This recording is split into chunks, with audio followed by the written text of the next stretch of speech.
سبحان اللہ ما اجمل کا ما حسن کا ما اکمل کا نحمدہ ونصلی علی رسولہ النبی الکریم الامین اما بعد فاعوذ باللہ السمیع العلیم من الشیطان الرجیم بسم اللہ الرحمن الرحیم قال اللہ تبارک و تعالی فی القرآن الحکیم ان اللہ وملائکتہ یصلون علی النبی یا ایہا الذین آمنوا صلوا علیہ وسلموا تسلیما الصلاۃ والسلام علیک یا رسول اللہ الصلاۃ والسلام علیک یا نبی اللہ الصلاۃ والسلام علیک یا شفیع المذنبین وعلی آلک واصحابک یا رحمۃ للعالمین۔ اللہ تبارک و تعالی کی حمد و ثنا، نبی مکرم جان عالم وجہ تخلیق کائنات حضرت محمد مصطفیٰ صلی اللہ علیہ وآلہ وسلم کی بارگاہ ناز میں انتہائی ادب اور احترام کے ساتھ درود و سلام کے نذرانوں کے بعد، سامعین ذی وقار، میرے دینی اور یقینی دوستوں، بزرگوں اور بھائیوں، بحمدہ تعالی اللہ کے فضل و کرم سے نبی کریم صلی اللہ علیہ وآلہ وسلم کے سیرت مبارکہ کے تسلسل کو جاری رکھتے ہوئے آج ایک بار پھر ہم آپ کی خدمت میں حاضر ہیں۔ گزشتہ دروس میں آپ نے نبی کریم صلی اللہ علیہ وآلہ وسلم کی معراج مبارکہ کے متعلق تفصیل کے ساتھ بیانات سماعت فرمائے۔ آپ صلی اللہ علیہ وآلہ وسلم کا معراج پر جانا اور راستے میں اللہ تعالیٰ کی عظیم نشانیوں کا مشاہدہ فرمانا، آپ صلی اللہ علیہ وآلہ وسلم کا انبیاء علیہم السلام سے ملاقات کرنا اور آسمانوں سے گزرتے ہوئے پروردگار عالم کی بارگاہ میں حاضر ہو کر رب کریم کا دیدار کرنا، نبی کریم صلی اللہ علیہ وآلہ وسلم کا واپس تشریف لانا اور کفار کا آپ صلی اللہ علیہ وآلہ وسلم کی معراج کا انکار کرنا، اس پر آپ صلی اللہ علیہ وآلہ وسلم کا چند ایسی ناقابل تردید نشانیاں بیان کرنا جن کے سننے کے بعد کفار نبی کریم صلی اللہ علیہ وآلہ وسلم کی معراج مقدسہ پر مزید کوئی سوال اٹھا نہ سکے۔ اس کے باوجود کئی کمزور ایمان والے لوگ نبی کریم صلی اللہ علیہ وآلہ وسلم کی معراج کا انکار کر کر اللہ کے نافرمانوں کی صف میں کھڑے ہوئے، اور جنہوں نے تصدیق کی انہوں نے رسول اللہ صلی اللہ علیہ وآلہ وسلم کی تصدیق کر کر اللہ کی بارگاہ میں ایک عظیم مقام و مرتبہ پایا۔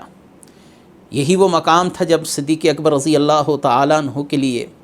آپ صلی اللہ علیہ وآلہ وسلم نے فرمایا کہ آپ صدیق ہیں، آپ صدیق ہیں، آپ صدیق ہیں۔ بہرکیف معراج النبی ہم نے پچھلی 3 دروس کی جو ایک ساتھ ہیں ہمارے 3 پروگرام ہیں، اس کے اندر ہم نے کافی مختصر مگر جامع طور پر معراج النبی پر گفتگو کرنے کی کوشش کی۔ آج معراج النبی کے بعد ہونے والے واقعات، آپ صلی اللہ علیہ وآلہ وسلم کی تبلیغ اور آپ کی دعوت کے اندر مزید تیزی کا آ جانا، اور پھر آپ صلی اللہ علیہ وآلہ وسلم کے لیے خوش آئند جو تبدیلی واقع ہوئی اس کا ذکر آج کیا جائے گا۔ نبی کریم صلی اللہ علیہ وآلہ وسلم ایک انتہائی تکلیف دہ مرحلے سے گزر رہے تھے۔ اسی اثناء میں آپ صلی اللہ علیہ وآلہ وسلم کو معراج کروائی گئی۔ آپ صلی اللہ علیہ وآلہ وسلم نے اللہ تعالیٰ کا دیدار کیا۔ یقیناً یہ اللہ کی طرف سے آپ کے لیے بہت بڑا انعام تھا۔ اب حالات و واقعات کچھ اس موڑ پر داخل ہو رہے تھے کہ درد و غم، رنج و الم کی تاریک رات اب سحر آشنا ہونے والی تھی۔ آپ صلی اللہ علیہ وآلہ وسلم کی دعوت کے اثرات اب ظاہر ہونے کو تھے، اور حالات و واقعات آپ صلی اللہ علیہ وآلہ وسلم کے حق میں نظر آ رہے تھے۔ آپ صلی اللہ علیہ وسلم کے ساتھ جو اللہ تعالیٰ نے شریعت بیضاء، شریعت مطہرہ کے غالب آنے کا وعدہ کیا تھا، اب اس واقعے کے وقوع کا وقت قریب آنے کو تھا۔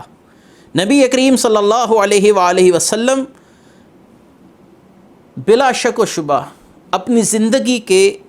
دعوت کے پہلے 13 سال مکہ مکرمہ کے اندر انتہائی جان فشانی کے ساتھ تبلیغ کرتے رہے، لیکن کوئی خاطر خواہ نتائج برآمد نہ ہوئے، ماں سوائے چند خوش نصیب لوگوں کے۔ بہت سے لوگوں نے آپ صلی اللہ علیہ وسلم کی نہ محض دعوت کا انکار کیا، بلکہ آپ کو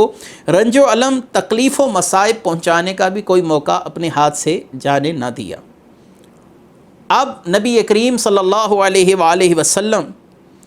کے لیے پھر وہی موقع، آپ صلی اللہ علیہ وآلہ وسلم جس موقع کی تلاش میں رہتے تھے وہ تھا ایام حج میں عرب کے اکثر قبائل جو دور دراز کے علاقوں سے مکہ مکرمہ میں آتے تھے، نبی کریم صلی اللہ علیہ وآلہ وسلم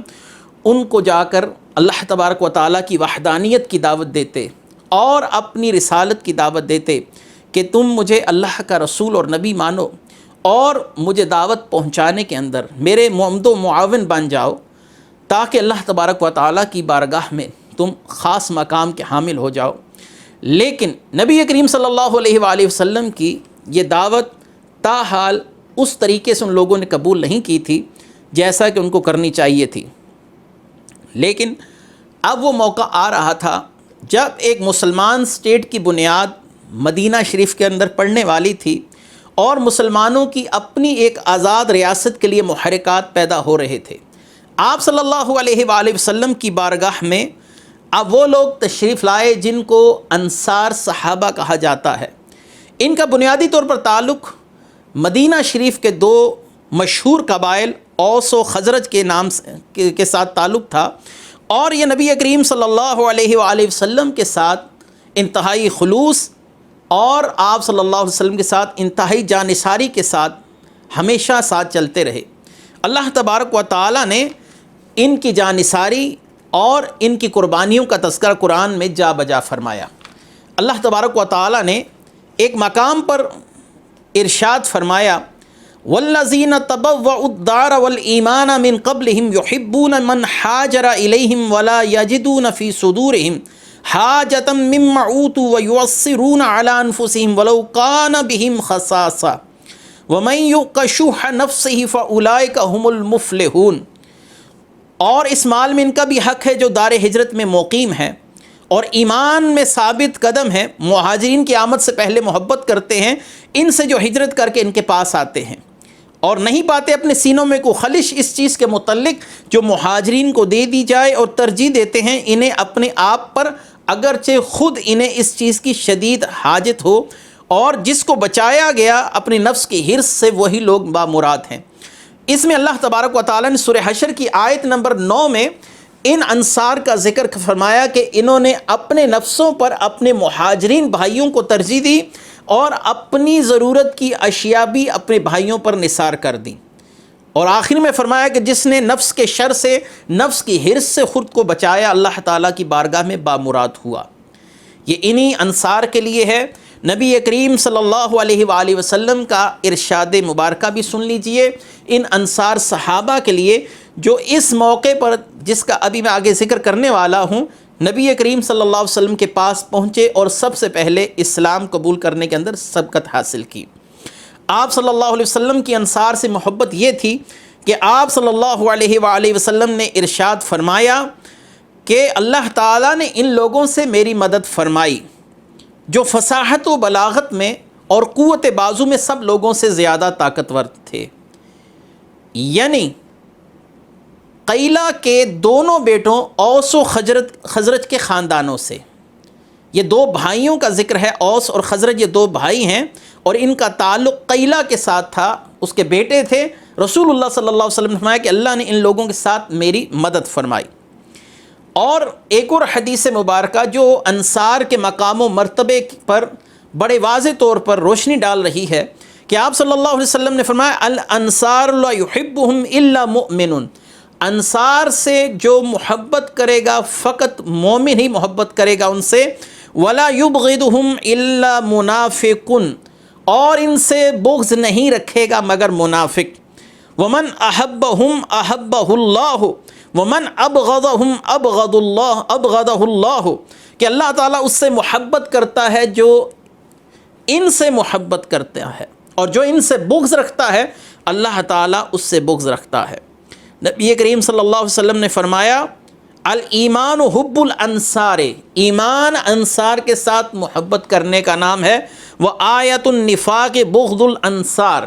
انصار سے بغض رکھنا یہ نفاق کی نشانیوں میں سے ہے۔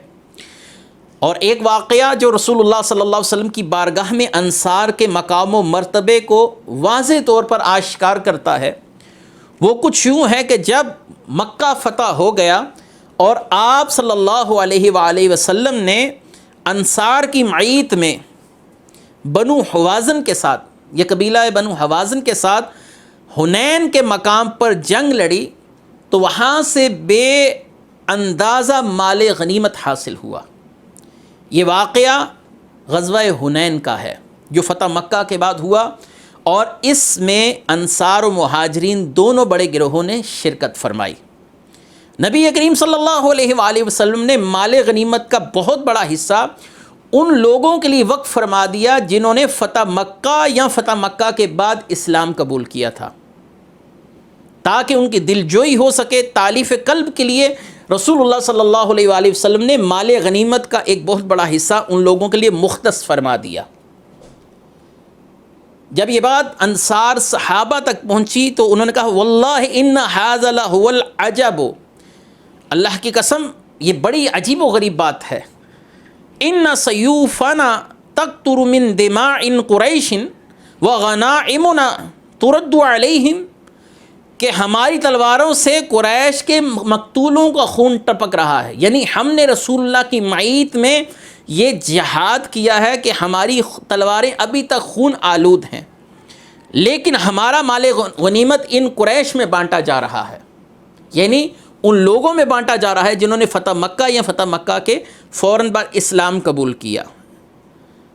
یہ بات جب رسول اللہ صلی اللہ علیہ وآلہ وسلم تک پہنچی تو آپ صلی اللہ علیہ وسلم نے انصار کے ذمہ داران کو بلا کر ان سے سوال کیا یا معاشر الانصار علم یمن اللہ علیکم بالایمان، کہ اللہ نے تمہیں دولت ایمان دے کر تم پر احسان نہیں کیا، وخصکم بالقرامۃ وسماکم باحسن الاسماء انصار اللہ وانصار رسولہ، اور تم اس بات پر راضی نہیں کہ اللہ نے تمہیں مخصوص عزت کے ساتھ نوازا، تمہیں بہترین نام عطا کیا، وہ اللہ کا انصار یعنی اللہ کے دین کے مددگار ہونا اور اس کے رسول کے مددگار ہونا ہے۔ اور اگر ہجرت کا معاملہ نہ ہوتا، آپ صلی اللہ علیہ وسلم نے فرمایا میں بھی تمہاری طرح ایک انصاری ہوتا۔ اگر سارے لوگ ایک وادی میں چلیں اور انصار صحابہ ایک وادی میں چلیں تو میں محمد تمہارے ساتھ اس وادی میں چلوں گا جس میں تم لوگ چل رہے ہوگے، یعنی میں تمہاری معیت، تمہاری قربت اور تمہارے ساتھ کو پسند کروں گا۔ کیا تم اس بات پر راضی نہیں کہ لوگ اپنے گھروں میں بھیڑ بکریاں اور اونٹ لے کر جائیں؟ یعنی مال غنیمت کی طرف آپ صلی اللہ علیہ وسلم نے اشارہ فرمایا، جو کہ ان انصار صحابہ میں سے بعض کو اعتراض تھا۔ تو کیا تم اس بات پر راضی نہیں کہ لوگ اپنے گھروں میں بھیڑ بکریاں اونٹ لے کر جائیں اور تم اللہ کے رسول کو اپنے ساتھ لے کر جاؤ؟ انصار اس بات کو سن کر خوش ہوئے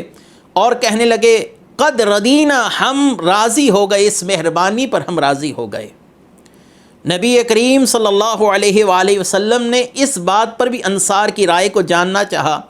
انہوں نے مثبت انداز سے جواب دیا۔ ان کا یا رسول اللہ صلی اللہ علیہ وآلہ وسلم، ہم اندھیروں میں بھٹک رہے تھے، ہم جاہلیت کی تاریکیوں میں تھے، اللہ تعالیٰ نے ہمیں آپ کے ذریعے روشنی یعنی ہدایت کا نور عطا فرمایا، آپ نے ہمیں آگ کے گڑھے کے کنارے پر پایا، پس اللہ نے آپ کے واسطے سے ہماری تائید فرمائی، آپ نے ہمیں گمراہ پایا تو پس اللہ نے آپ کے ذریعے ہمیں ہدایت عطا فرمائی، پس ہم اس بات پر راضی ہیں کہ اللہ تعالی ہمارا رب ہے، ہمارا دین اسلام ہے، محمد مصطفیٰ صلی اللہ علیہ وسلم ہمارے نبی ہیں۔ یا رسول اللہ صلی اللہ علیہ وآلہ وسلم فصنا یا رسول اللہ ما شئتا، آپ جو چاہیں فیصلہ فرمائیں، ہم کھلے دل سے آپ کے فیصلے کو قبول کرتے ہیں، ہم آپ کے مال غنیمت بانٹنے پر اعتراض نہیں کرتے۔ نبی کریم صلی اللہ علیہ وآلہ وسلم نے فرمایا کہ تم پر اللہ تعالیٰ راضی ہو گیا۔ یہ سن کر انصار رو پڑے اور کہنے لگے کہ اللہ نے ہم پر بہت بڑا احسان فرمایا، فضل فرمایا۔ یہ سن کر آپ صلی اللہ علیہ وسلم کی حالت بھی ایسی ہو گئی کہ آپ پر رکت طاری ہو گئی، آپ کے آنسو بھی بہنا شروع ہو گئے۔ یہ انصار کا مقام و مرتبہ ہے۔ یہ وہ لوگ ہیں جنہوں نے اس موقع پر اسلام قبول کیا جس کا ذکر اب میں کرنے جا رہا ہوں، اور انہوں نے کتنی جاں فشانی کے ساتھ، جاں نثاری کے ساتھ اسلام کو قبول بھی کیا اور انتہائی اخلاص کے ساتھ اسلام کی دعوت دی۔ یہی وجہ ہے کہ رسول اللہ صلی اللہ علیہ وسلم کے مدینہ شریف جانے سے پہلے ہی مدینہ کے اندر ایک بہت بڑی تعداد رسول اللہ صلی اللہ علیہ وسلم کی منتظر تھی، اور آپ صلی اللہ علیہ وآلہ وسلم کو بلا دیکھے ہی آپ پر ایمان لا چکی تھی۔ اہل یثرب کے قبول اسلام کے اکا دکا واقعات تو ہم پہلے عرض کرتے رہے ہیں، لیکن اب حالات و واقعات کچھ اس ڈگر پر چل پڑے کہ رسول اللہ صلی اللہ علیہ وآلہ وسلم کی دعوت کو کھلے عام قبول کرنے کے لیے مدینہ شریف سے آنے والے لوگ یہ وقتاً فوقتاً آپ صلی اللہ علیہ وسلم کی بارگاہ میں آ رہے تھے، اور رسول اللہ صلی اللہ علیہ وآلہ وسلم کی دعوت کو قبول کرنے والے یہ اوس و خزرج دو قبائل کے افراد زیادہ تھے۔ یاد رہے کہ مدینہ شریف کے اندر یہودیوں کی تعداد ایک بہت بڑی تعداد تھی، اور آپ صلی اللہ علیہ وآلہ وسلم کا ذکر، آپ صلی اللہ علیہ وسلم کی نشانیوں کو یہ لوگ پہلے سے جانتے تھے۔ یاد رہے کہ وہ لوگ جنہوں نے سب سے پہلے مدینے سے آ کر اسلام قبول کیا، یہ لوگ مشرکین تھے، اور ان کے اسلام قبول کرنے کی سب سے بڑی وجہ کیا بنی؟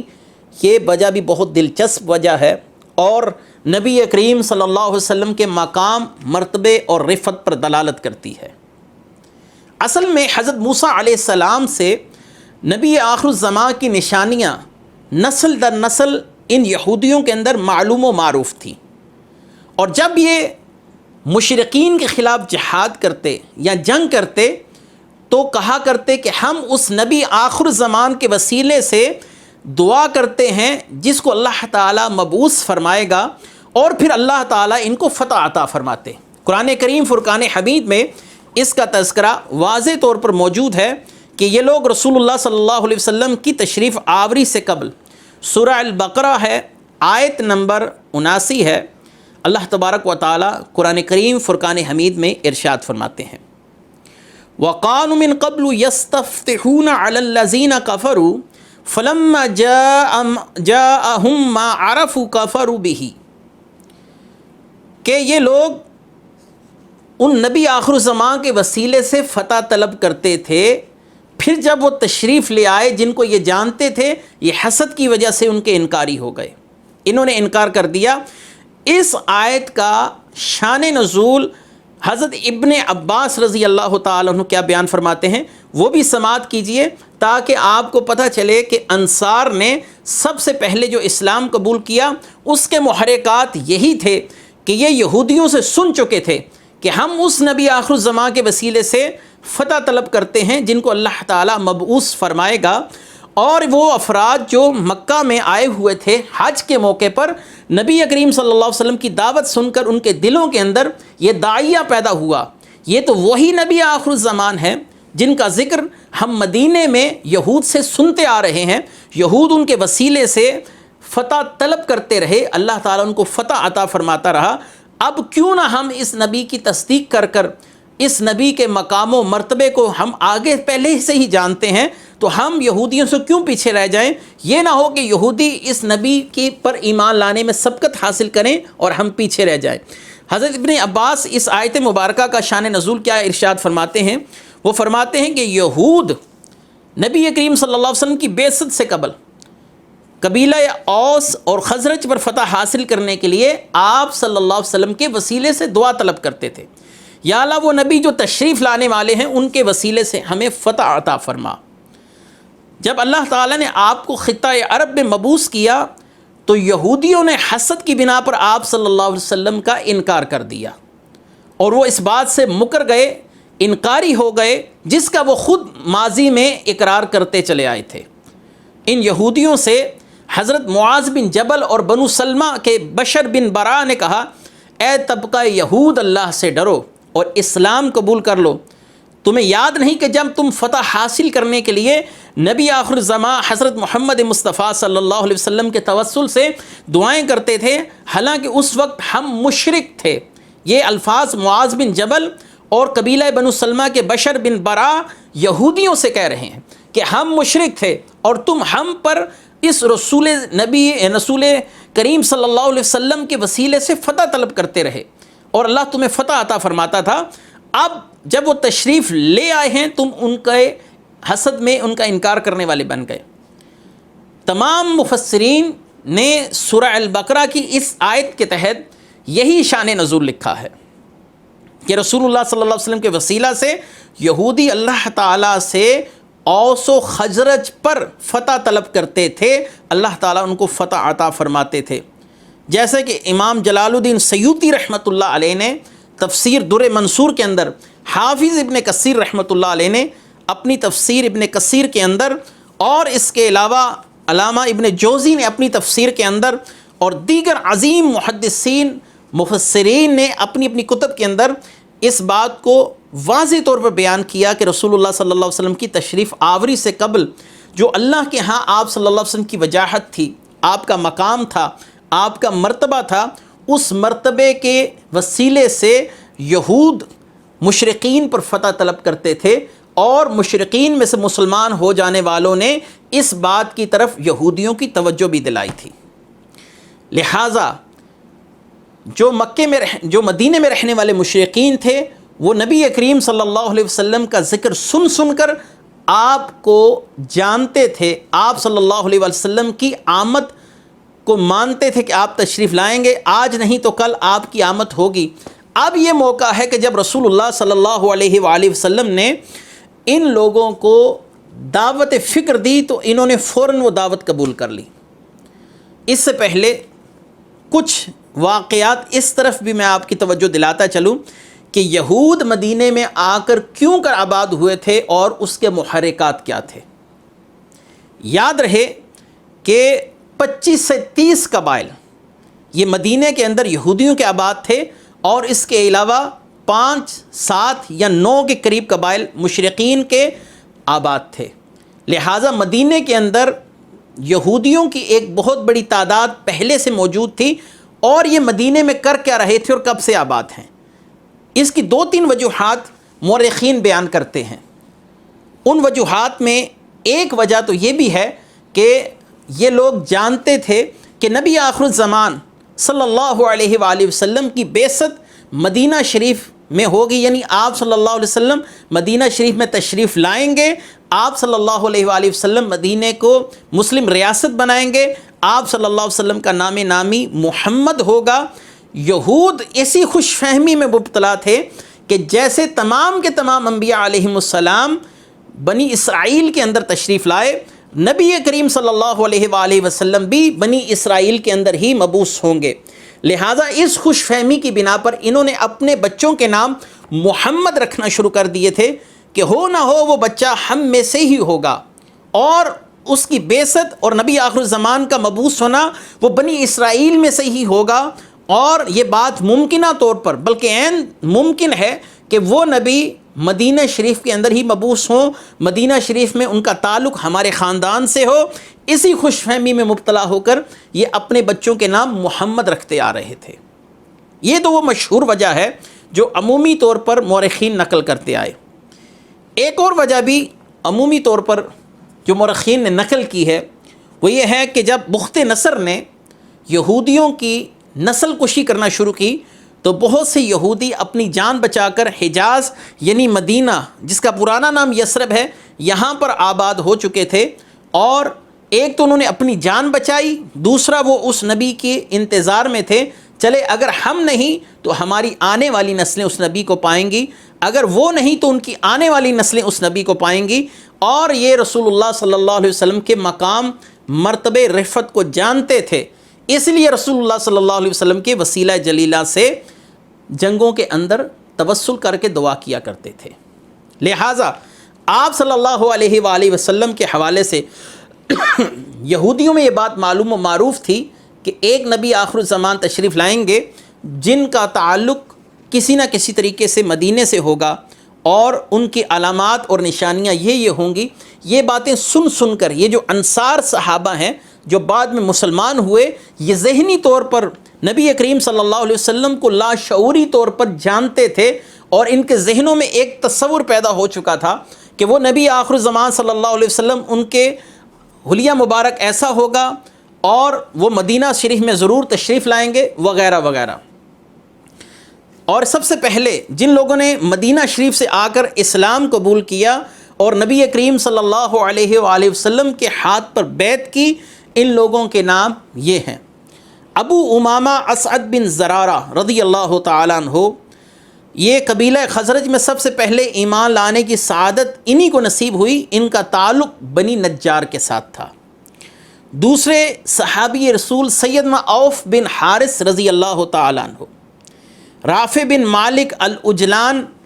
یہ تیسرے صحابی ہیں. چوتھے صحابی قطبہ بن عامر بن حدیدہ رضی اللہ تعالیٰ عنہ. اور پانچویں صحابی عقبہ بن عامر رضی اللہ تعالیٰ عنہ. اور چھٹے صحابی جابر بن عبداللہ بن رعاب، ان کا تعلق بنو عبید قبیلہ سے تھا. یہ پہلے لوگ ہیں جو 6 خوش نصیب حضرات مدینہ شریف سے، جس کا پرانا نام یثرب تھا، جب نبی کریم صلی اللہ علیہ وسلم کی بارگاہ میں آئے. یہ اعلان نبوت کا 11واں سال تھا. آپ صلی اللہ علیہ وسلم حسب معمول حج پر آنے والے لوگوں کو دعوت فکر دے رہے تھے. ان لوگوں نے سب سے پہلے یثرب سے آنے والے لوگوں نے، ان 6 خوش نصیبوں نے اسلام قبول کیا. اور بعض سیرت نگاروں کے مطابق ان کی تعداد 8 تھی. راجے کول 6 کا ہی ہے. اب جب یہ لوگ ابو امامہ اسد بن زرارہ، عوف بن حارث، رافع بن مالک العجلان، قطبہ بن عامر، عقبہ بن عامر، جابر بن عبداللہ، یہ جب نبی کریم صلی اللہ علیہ وسلم سے ملے، آپ صلی اللہ علیہ وسلم کے اخلاق سے متاثر ہوئے، آپ سے قرآن کی کچھ تعلیم پائی، آپ سے اسلام کی مبادیات کا علم حاصل کیا، اسلام کے عقائد و نظریات کو سمجھا، اسلام کس شے کا نام ہے، اسلام کی بنیادی تعلیمات کو حاصل کر کے یہ لوگ اپنی قوم کی طرف واپس لوٹ گئے. یہ وہ موقع تھا کہ باقاعدہ طور پر مدینے کے اندر اسلام کی بنیادیں استوار ہو رہی تھیں. یہ 6 لوگ جب مدینہ میں واپس پہنچتے ہیں، رسول اللہ صلی اللہ علیہ وسلم کا ذکر یہ پہلے ہی یہود سے سن چکے تھے. اب رسول اللہ صلی اللہ علیہ وسلم سے ملاقات نے سونے پر سہاگے کا کام کیا. انہوں نے فوراً اسلام قبول کیا، اسلام کی تعلیمات کو سیکھا، جتنے مختصر وقت میں جو سیکھ سکتے تھے انہوں نے سیکھا، اور واپس آ کر اپنے متعلقین کو رسول اللہ صلی اللہ علیہ وسلم کا پیغام پہنچایا. اس کا فائدہ یہ ہوا کہ اگلے سال یعنی اعلان نبوت کے 12ویں سال حج کے دنوں میں انصار کے 12 آدمی حج کے لیے روانہ ہوئے. ان میں 5 آدمی وہ تھے جو پچھلے سال آئے تھے، اور مزید 7 لوگ وہ تھے جو پہلی بار رسول اللہ صلی اللہ علیہ وسلم سے ملنے کے لیے جا رہے تھے. یعنی پہلے سال 6 لوگوں نے اسلام قبول کیا، اور اعلان نبوت کے دوسرے سال حج کے موقع پر یثرب سے تقریباً 12 لوگ خانہ کعبہ کی طرف عازم حج ہوئے، حج کے لیے روانہ ہوئے. ان میں اسد بن زرارہ یہ پہلے حاضر ہو چکے تھے. دوسرے عوف بن حارث یہ بھی پچھلے سال حاضر ہو چکے تھے. معاذ بن حارث یہ پہلی بار آئے تھے. رافع بن مالک یہ بھی پہلے حاضر ہو چکے تھے. ذقوان بن عبد قیس پہلی بار تشریف لا رہے تھے. عبادہ بن صامت جو عظیم القدر اور جلیل القدر اور عظیم صحابی ہیں، یہ بھی پہلی بار تشریف لا رہے تھے. یزید بن ثعلبہ پہلی مرتبہ دوسرے سال میں. عباس بن عبادہ بن نزلہ یہ بھی پہلی بار تشریف لا رہے تھے. عقبہ بن عامر اور قطبہ بن عامر یہ پچھلے سال رسول اللہ صلی اللہ علیہ وسلم کی صحبت سے فیض یاب ہو چکے تھے. گزشتہ سال جو 6 خوش نصیب مشرف با اسلام ہوئے، ان میں سے 5 افراد وہی تشریف لائے، اور 7 مزید افراد یہ ان صحابہ کے ساتھ مل کر تشریف لائے. عقبہ بن عامر، قطبہ بن عامر تک میں نے 10 افراد کا ذکر کیا. 2 افراد جن کا تعلق اوس قبیلے کے ساتھ تھا، عویم بن سعدہ، ابو الحیثم مالک بن التحیان، یہ کل ملا کر 2 اوس قبیلے سے ہوئے اور 10 خزرج قبیلے سے تھے۔ یہ 12 افراد نبی کریم صلی اللہ علیہ وآلہ وسلم کی بارگاہ میں حاضر ہوئے، اور نبی کریم صلی اللہ علیہ وآلہ وسلم نے عقبہ کے مقام پر ان سب سے ملاقات فرمائی، اور ان لوگوں نے حضور صلی اللہ علیہ وسلم کے ہاتھ پر ہدایت حاصل کی، بیعت کی۔ عبادہ بن صامت فرماتے میں ان لوگوں میں شامل تھا جنہوں نے بیعت عقبہ اولیٰ میں شرکت فرمائی، اور ہماری تعداد 12 تھی، جیسا کہ میں پہلے عرض کر چکا۔ اب رسول اللہ صلی اللہ علیہ وآلہ وسلم نے ان کو کیا دعوت دی، اس بیعت کا مقصد کیا تھا، اور آپ صلی اللہ علیہ وآلہ وسلم کی نظر میں ترجیحات کیا تھیں۔ آپ ظاہری سی بات ہے کہ اس نے مختصر سے وقت میں ان لوگوں کو وہ چیز ترجیحانہ بنیادوں پر سمجھا رہے تھے جو اسلام کا مزاج ہیں، جو اسلام کی مبادیات ہیں، اسلام کی بنیادی تعلیمات ہیں۔ وہ کیا ہیں کہ رسول اللہ صلی اللہ علیہ وآلہ وسلم نے ہمیں تبلیغ کی، ہمیں دعوت دی، ہمیں بیعت کیا، علی ان لا نشرک باللہ شیئا، کہ اللہ کے ساتھ کسی کو شریک نہیں ٹھہرائیں گے، ولا نسرک ولا نزنی ولا نقتل اولادنا ولا نأتی ببہتان نفتریہ بین ایدینا وارجلنا ولا نعصیہ فی معروف، کہ ہم اللہ کا کسی کو شریک نہیں ٹھہرائیں گے، ہم چوری نہیں کریں گے، ہم بدکاری نہیں کریں گے، ہم اپنی اولاد کو قتل نہیں کریں گے، نہ جھوٹا الزام لگائیں گے جو ہم نے گھڑ لیا ہو، اور اپنے ہاتھ اور پاؤں کے درمیان آپ کی نافرمانی نہیں کریں گے، یعنی تمام اعضاء اپنے اللہ کی فرما برداری میں لگا دیں گے، اور کسی نیک کام سے گریز نہیں کریں گے، نیکی کا کام کرنے میں عجلت کریں گے۔ ان امور پر بیعت کرنے کے بعد آپ صلی اللہ علیہ وسلم نے فرمایا وَإِن وَفَيْتُمْ فَلَكُمُ الْجَنَّةُ، اگر تم نے اس بیعت پر استقامت اختیار کی، یعنی اس وعدے کو پورا کیا جو میں نے تمہیں وعدہ دیا، ہم یہ امور سے اجتناب کریں گے، ان امور پر عمل کریں گے۔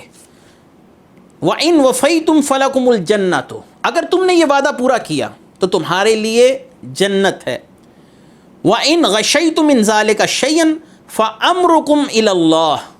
اگر تم نے ان امور سے اجتناب کیا، منہ پھیر لیا، تو تمہارا معاملہ اللہ کے سپرد ہے۔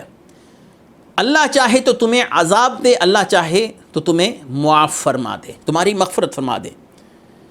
جن امور کو بجا لانے کا اس معاہدے میں ذکر کیا گیا، انہی تقریباً باتوں کا ذکر اللہ تبارک و تعالیٰ نے سورہ الممتحنہ کے اندر بھی فرمایا کہ اے محبوب صلی اللہ علیہ وسلم، آپ کی خدمت میں مومن عورتیں حاضر ہوتی ہیں تاکہ آپ سے بیعت کریں، تو آپ ان کو اس بات پر بیعت کیجیے کہ وہ اللہ تعالیٰ کے ساتھ کسی کو شریک نہیں ٹھہرائیں گی۔ اللہ یشرکن باللہ شیئا ولا یسرکن ولا یزنین ولا یقتلن اولادہن،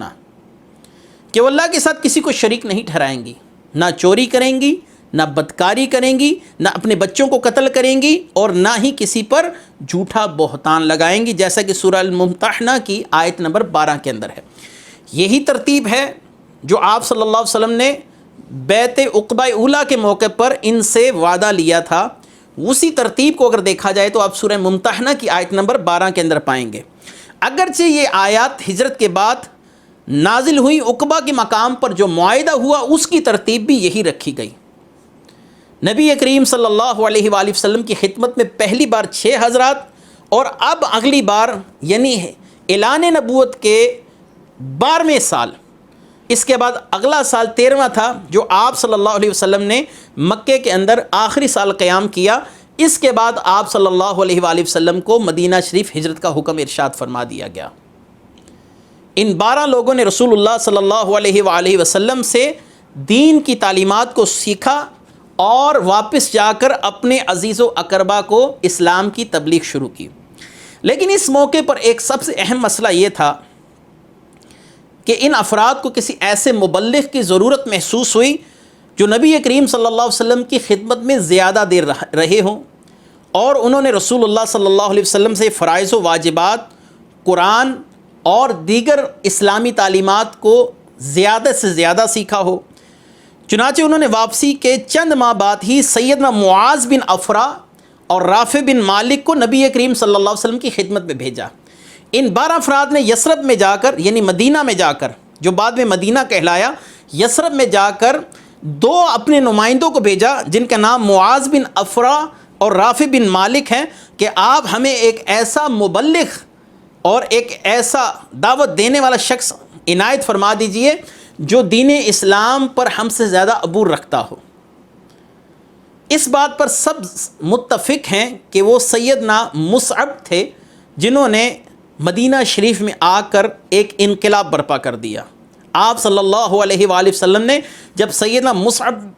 بن عمیر رضی اللہ تعالیٰ عنہ کو روانہ کیا تو آپ کے مدینہ شریف میں آمد کے ساتھ ہی اسلام چاروں سمت بہت تیزی کے ساتھ پھیلا، اور کچھ ایسے واقعات رونما ہوئے کہ پورے قبائل اسلام کے اندر داخل ہوئے۔ مصعب بن عمیر نے جتنی جاں فشانی کے ساتھ مدینہ کے اندر اسلام کا کام کیا، وہ آگے واقعات آ رہے ہیں جسے سن کر اندازہ ہوگا کہ سیدہ مصعب بن عمیر کا کتنا بڑا ہاتھ رہا اسلام کو تجویز دلانے کے اندر، اسلام کو عام کرنے کے اندر۔ آپ مدینہ شریف میں تشریف لائے اور آپ نے سیدنا اسد بن زرارہ رضی اللہ تعالیٰ عنہ کے پاس رہائش اختیار کی، کیونکہ مدینہ شریف کے اندر اوس اور خزرج یہ آپس میں باہمی دشمن قبائل تھے، اس لیے ایک دوسرے کے پیچھے نماز پڑھنے میں حیل و حجت سے کام لیتے تھے، اور یہ بات اسلام کے مزاج کے خلاف ہے کہ کوئی شخص ایک شخص کے پیچھے نماز بھی پڑھ رہا ہو اور اس کے دل میں اس کے لیے کینہ بھی رکھتا ہو۔ لہٰذا باہمی مشاورت سے اوس و خزرج نے مصعب بن عمیر رضی اللہ تعالیٰ عنہ کو اپنا امام مقرر فرمایا، کیونکہ اوس اور خزرج دونوں کو مصعب بن عمیر پر کوئی اعتراض نہ تھا۔ بالاتفاق انہوں نے اپنی نمازوں کا امام سیدنا مصعب بن عمیر رضی اللہ تعالیٰ عنہ کو منتخب فرمایا۔ رسول اللہ صلی اللہ علیہ وسلم نے حضرت مصعب بن عمیر کی طرف خط لکھا کہ وہ مدینہ میں نماز جمعہ قائم کی رہے، اور مصعب بن عمیر وہ پہلے صحابی ہیں جنہوں نے مدینہ شریف کے اندر جمعہ سب سے پہلے قائم فرمایا، یعنی جمعے کی نماز آپ کی سرپرستی میں ادا کی گئی۔ حافظ ابن کثیر اپنی سیرت النبویہ کے اندر مصعب بن عمیر کی تبلیغی سرگرمیوں کے متعلق کچھ یوں ارشاد فرماتے ہیں کہ اسد بن زرارہ حضرت مصعب کو لے کر قبیلہ بنو عبد الاشحل اور بنو ظفر کے پاس آئے، اور سعد بن معاذ جو کہ اسد بن زرارہ کی خالہ کے بیٹے تھے، یعنی آپس میں اسد بن زرارہ جن کے گھر میں مصعب بن عمیر ٹھہرے ہوئے تھے، ان کی خالہ کے بیٹے سعد بن معاذ تھے، اور سعد بن معاذ رضی اللہ تعالیٰ عنہ اسد بن زرارہ اور مصعب بن عمیر کو ایک آنکھ نہیں بھاتے تھے، یعنی ان دونوں کو پسند نہیں کرتے تھے۔ ان کی دل میں ان دونوں صحابہ کے لیے انتہائی قدورت تھی، ناپسند کرتے تھے کہ یہ مدینے میں ایک نیا دین متعارف کروا رہے ہیں۔ لہذا آگے ایک طویل واقعہ ہے جس کے بعد اسلام بہت عام ہوا مدینہ شریف کے اندر، انشاءاللہ العزیز وہ ہم اپنی اگلی نشست کے اندر آپ کے سامنے بیان فرمائیں گے کہ اسد بن زرارہ اور مصعب بن عمیر نے کتنی خوبصورت حکمت عملی کے ساتھ مدینہ شریف کے اندر لوگوں کو یکلخت ایک بڑی تعداد اور کثیر تعداد کو مسلمان کیا، جس سے مدینہ کے حالات اتنے سازگار ہو گئے کہ آپ صلی اللہ علیہ وآلہ وسلم کو وہ لوگ ملنے کے لیے بےتاب ہونے لگے۔ مکے میں آپ صلی اللہ علیہ وسلم کے لیے اگر راستوں میں کانٹے بچھائے جا رہے تھے، مدینے میں لوگ آپ صلی اللہ علیہ وسلم کی راستے میں پلکیں بچھانے کے لیے تیار بیٹھے تھے۔ نبی کریم صلی اللہ علیہ وسلم کے لیے جو حالات کا سازگار ہونا ہے اس میں مصعب بن عمیر اور سیدنا اسد بن زرارہ کا بنیادی طور پر بڑا اہم کردار نظر آتا ہے۔ واقعات کو انشاءاللہ العزیز ہم اپنی اگلی نشست کے اندر بیان فرمائیں گے۔ اللہ تعالیٰ اپنے محبوب کریم کے صحابہ کی قربانیوں کا صدقہ ہمارے جمیع متعلقین کی مغفرت فرمائے۔ وآخر دعوانا ان الحمد للہ رب العالمین۔ سبحان اللہ